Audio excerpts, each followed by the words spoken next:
I came to Canada in 1971. Chinese have been in Canada for over 200 years.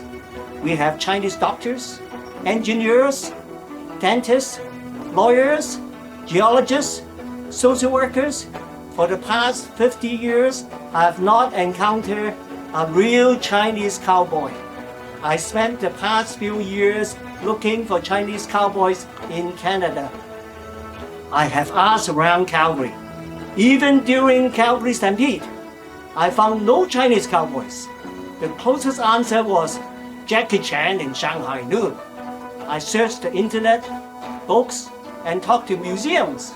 I found the following real-life historic Chinese cowboy stories. These stories are not the typical Hollywood cowboy western stories. They are stories of self-determination, stories of overcoming adversity, discriminations, work with our First Nations and Canadians, and success in the end. In 1788, British fur trader John Mears hired some 120 Chinese contract laborers arrived at Nootka Sound, Vancouver Island. At Nootka Sound, the Chinese workers built a dockyard, a fort, and a sailing ship. Many Chinese came to Canada in the late 1850s because of the Fraser River Gold Rush. In the early 1880s, about 15,000 Chinese workers helped construct the Canadian Pacific Railway. After CPR, many Chinese worked at ranches. Kim Yui worked at Graham's Ranch for 30 years. He joined other cowboys on horseback, regularly in moving cattle. Once he rescued Constable Pepper's horse from the river, he returned to China for 2 years and come back and stay nearly 20 more years. Starting in 1885, Chinese immigrants had to pay a $50 head tax. In 1901, the head tax rose to $100. In 1903, it rose to $500. In 1923, the head tax ended.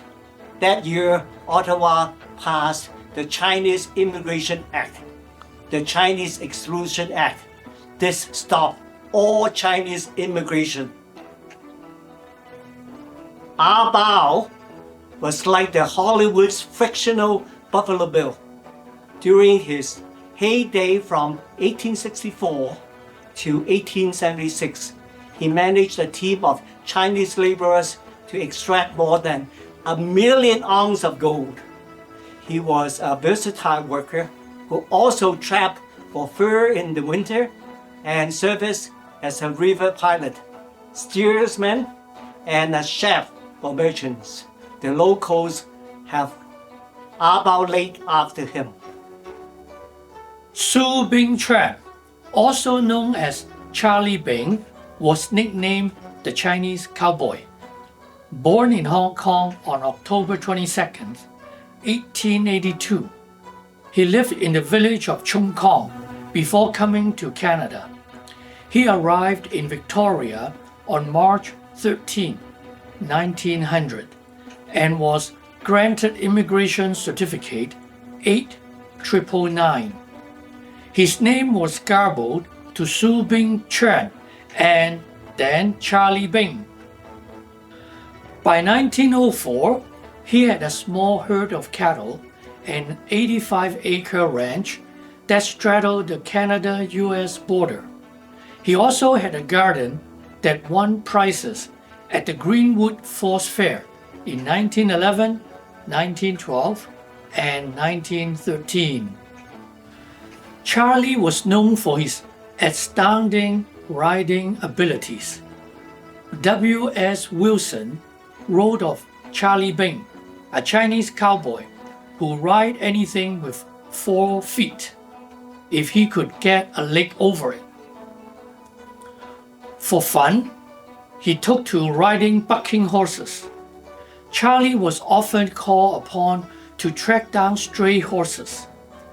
Johnny Bing says some of the wild horses his father rounded up were sent overseas for use by the military during World War I. Around 1913, Charlie moved to Nelson. Charlie Bing had a small one-room cabin on the Houston Street side of his property. Late in 1919, he went to China. He took a bride 18 years his junior, Yi Shi, also known as Jessie Cohen, at Chong Kong. She paid the head tax. In 1967, Charlie Bing received the BC Canadian Pioneers Centennial Medal. He died in 1969 at the age of 86. By 1996, an easement on the North Shore was named Bing Road. Bing Road at Willow Point may be one of only two roads in West Kootenay boundary named after a Chinese-Canadian family. Sing Lee and the Lee family farmed a ranch on the west side of Fraser River at Marguerite. He has 6 sons. The boys took to breaking horses, riding in roundups, and won over 100 trophies in competitions. 2 girls. 1. Maggie Mary Tom Owens was the mother of our singing Cowboys, the Owen brothers. In 1952, they are 9 and 7. Jimmy and George Owens performed at the PNE broadcast on radio CKWX, CKNW, performed at Calgary Stampede 1951. One of his sons was Charles Jerry Lee. Charles was born on the family ranch in 1918 and remained there ranching. In 1958, he married Sue, and together they raised 5 sons and a daughter. As of 2022, Sue Lee still owns the cow brand W5. Chu Nam Sing was born in China in 1835. He spent time in the California goldfields before arriving in BC about 1859. He was among the very first Chinese miners in the Cariboo. By the 1870s, he bought a farm ranch on the east side of the Fraser River just north of Quesnel. In 1880, his young wife, Sue Cook, arrived from China. She gave birth to 11 children. The farm and the ranch became the largest in the region, raising cattle, horses, pigs, and cotton produce. His 2 sons, Kong and Kim Sing, operated a successful freighting business hauling produce to Quesnel and Barkerville. In 1910, Nam Sing died. Sue Cook and the children continued to operate the ranch. His sons continued to operate the home ranch until 1952, when it was sold to the Milford family, operated as the Milford Valley Ranch. Wei Tan Lui, the Chinese cowboy soldier in the First World War. He was born 1889 near Shuswap, BC. He worked at the Douglas Lake Ranch. The manager sent me a couple of pictures from the ranch's 100-year-old payroll ledger. Wei Tan tried to enlist in the army in BC, but was turned down. Undeterred, Wei Tan bought a horse and ride from Kamloops to Calgary to enlist in the middle of winter. It took him 3 months to make the journey. I found his service records. He regularly sent money to his sister during the war. Wee Tan was a runner and served in France, Holland, and Belgium. He was wounded and eventually suffered hearing loss from the noise created by all the shelling. Wee Tan returned to Canada March 1919 and was honorably discharged April 23rd. He received the British War Medal and his letters from the Western Front to his sister in Canada reveal a young man who was subjected to the worst war had to offer. October 7, 1918. Dear sister, I came out of the great battle without a scratch, but it was a close shave as my gas mask and my water bottle was shot away. I had all kinds of fun in the big drive. I had all the shooting I wanted, and believe me, those machine guns and flashbangs make a person hug the ground sometimes. I think we got the old Fritz going now. It will only be a matter of time before he will give in, but it can't be too soon for me. Wee Tan Louis, somewhere in France. In the late 1800s and early 1900s, many of the ranchers employed Chinese as ranch cooks. They often worked many ranch duties as ranch hands, and some became cowboys. There's a small Chinese ranch cook bunkhouse constructed around 1890 that housed the family's Chinese cooks who worked at the O'Keefe Ranch.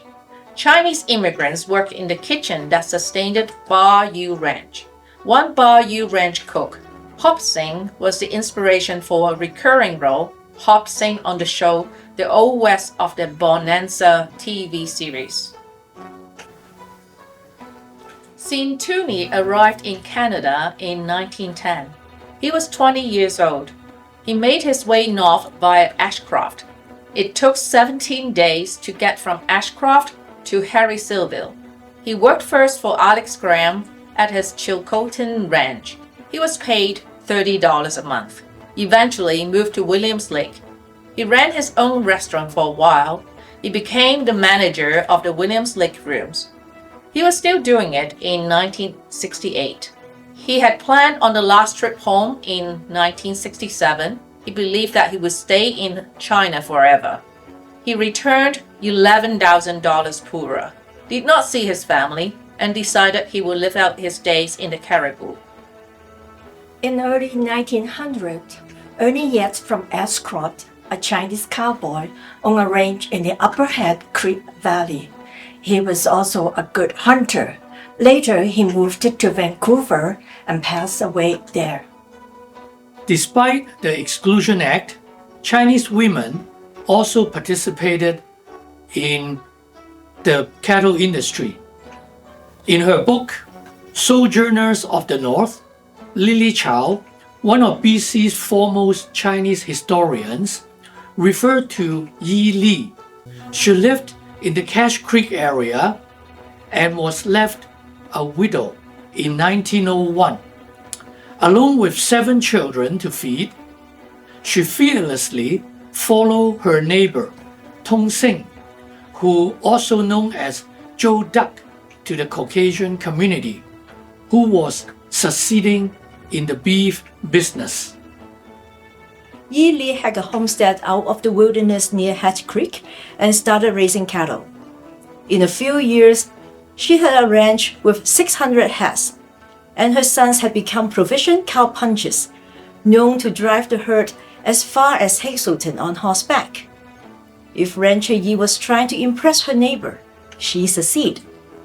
Joe Duck, who had 2,000 head of cattle, proposed a merger, and the two ranches become man and wife. Gong Loi Jim was son of a Chinese storekeeper, Cam Key, in Little Fort. In 1938, Loi started a fishing company. In the late 1800s, the ranchers saw Hereford as the best type of cattle for BC conditions. Lloyd started to raise purebred Hereford. Instead of selling for meat, ranchers sell Hereford for breeding.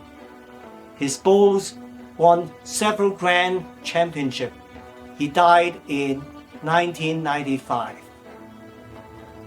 Yes, these are stories of self-determinations, stories of overcoming adversity, discrimination, work with our First Nation, Canadians, and success at the end. If you have any Cowboys stories, please let me know.